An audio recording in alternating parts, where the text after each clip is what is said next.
Divorce வந்து ஒரு கெட்ட வார்த்தையா, ஐயோ டிவோர்ஸா அப்படின்னு பார்க்க கூடாதா? பார்க்க வேண்டிய அவசியமே இல்லை. ஒரு மித் அது.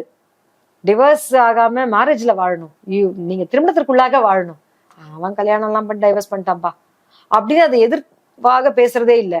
அவர் இப்ப தனியாக இருக்கிறார், அவர் திருமணத்துல இருந்து விலகி இருக்காருங்கிறத நம்ம வந்து இன்னும் கல்யாணம் ஆகல இந்த பையனுக்குன்னு சொல்ற மாதிரி சாதாரணமா சொல்லணும். அதை பெண்ணுக்கு சொல்லணும். ஆண்களுக்கு கொஞ்சம் ஏற்கனவே ஏற்பு தன்மை இருக்கு. மனைவி இறந்த உடனே கணவனுக்கு என்ன பேரு? புது மாப்பிள்ளை. மனைவி இறந்துட்டாங்கன்னா அந்த 16ஆம் நாள் காரியத்திலே என்ன பேசுவாங்கன்னா அடுத்த கல்யாணத்தை பத்தி பேசுவாங்க. அதுக்கு முன்னாடியே பேசிடுவாங்க, அன்னைக்கு ஃபைனலைஸ் பண்ணிடுவாங்க சில இடத்துல.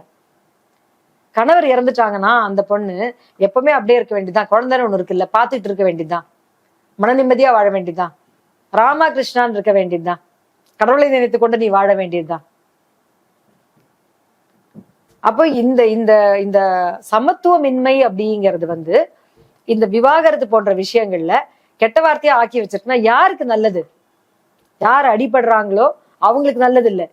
யார் இதுக்கான ஒரு வேலை செஞ்சுட்டு காலையில சமையல் வேலை, கூட்டி பெருக்கி, குழந்தைங்களையும் கொடுத்து, ஒரு மதிப்பையும் கொடுத்து, சமுதாயத்துல ஒரு ட்ராஃபி வைஃபும் வச்சுட்டு, இரவுல அவங்களுக்கு வந்து பணம் கொடுத்து போனாதான் பெரிய அளவுக்கு அவங்களுக்கு உடலுக்கான தேவைகள் பூர்த்தி ஆகும்னா அதையும் செஞ்சு all in one, rolled into one. ஆனா அதுக்கு சம்பளம் கிடையாது, ஒண்ணுமே கிடையாது, அதுக்கு பேர் மேரேஜ் அப்படின்னா அதை ஏன் விட்டு கொடுக்க போறாங்க ஆண்கள்?